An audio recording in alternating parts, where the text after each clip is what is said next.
trunks, they ever ready. Assault and battery, if you scared, you never ready.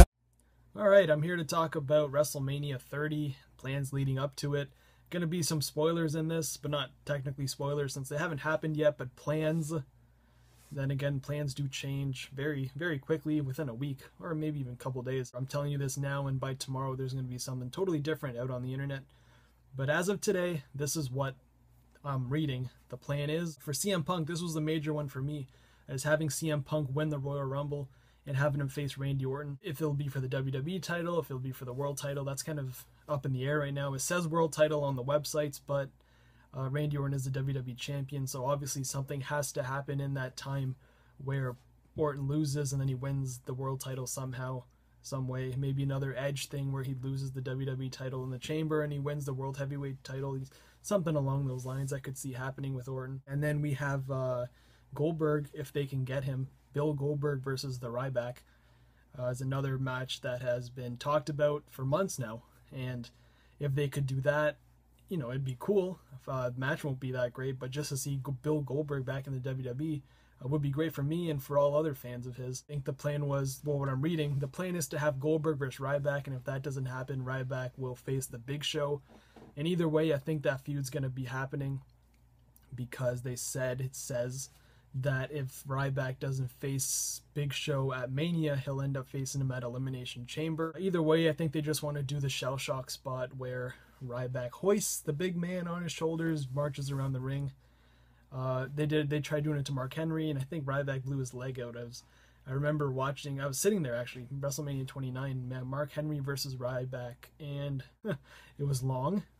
It was raining, it was cold, but it was okay. It was a fine match. And one of the Undertaker's opponents that have been talked about of many, you had Brock Lesnar, Sting, John Cena.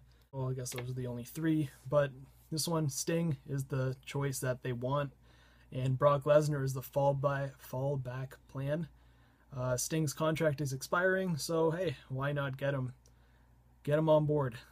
Get him that big paycheck that he's never been able to make in TNA. Everyone's been talking about it for years. It's that one WCW versus WWE match that the two guys are so alike in one way but so different in another, and just seeing them in the ring together will be, you know, worth the money for me, honestly, because it's like Rock and Cena. You've been talking about it for years, and you've been one of those matches that you never thought would see, but then again, there it is right in front of you. And for Rock and Cena, you got it 2 years in a row. Sting and Undertaker, like, Hell in a Cell would only make that match just that much better, but even seeing those two in the ring is just great, and I would love to see that match over Brock Lesnar and Undertaker, to be quite honest.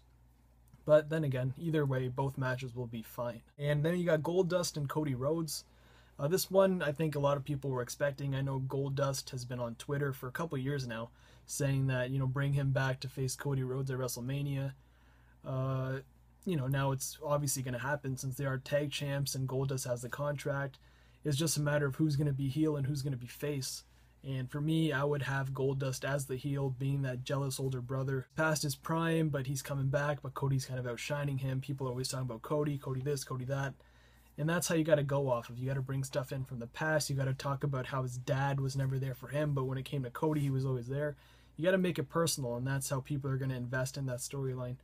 And that match will be great because I think Goldust is better than ever in his whole career and working with his own brother. The chemistry's already there. So I got nothing but high hopes and high expectations for that match. And then lastly, Shawn Michaels and Daniel Bryan. Shawn said in the past he's not wrestling now, but he will have a match sooner or later in the future, as in 4 or 5 years from now. But it's pretty likely that that match will happen. Although, like I said in the past video, I'd rather see Triple H and Daniel Bryan leave Michaels retired, keep him retired, let Bryan and Triple H have their big blow off, because I don't know. I know I'm the only one. I'm sure there's 2 other people who agree with me, but keep Michaels retired. Triple H and Daniel Bryan is what the storyline's been about since Triple H took over in August with everything. Michaels just came in, he super kicked Bryan, so how are you going to play off in that? Is one super kick really going to mean you get a WrestleMania match, or a guy who screwed you over 2 months prior and has been doing it every week since?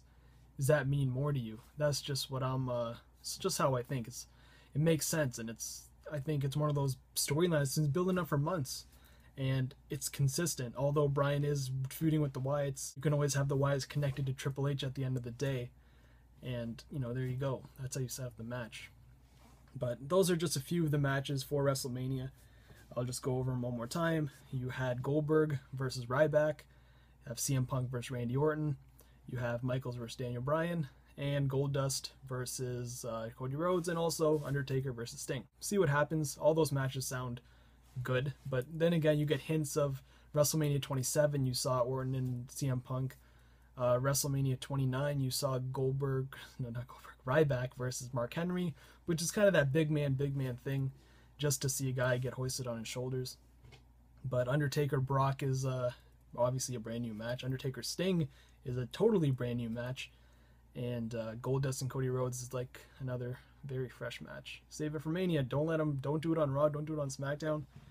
And yeah, that's all. And I'll see you guys in the next video.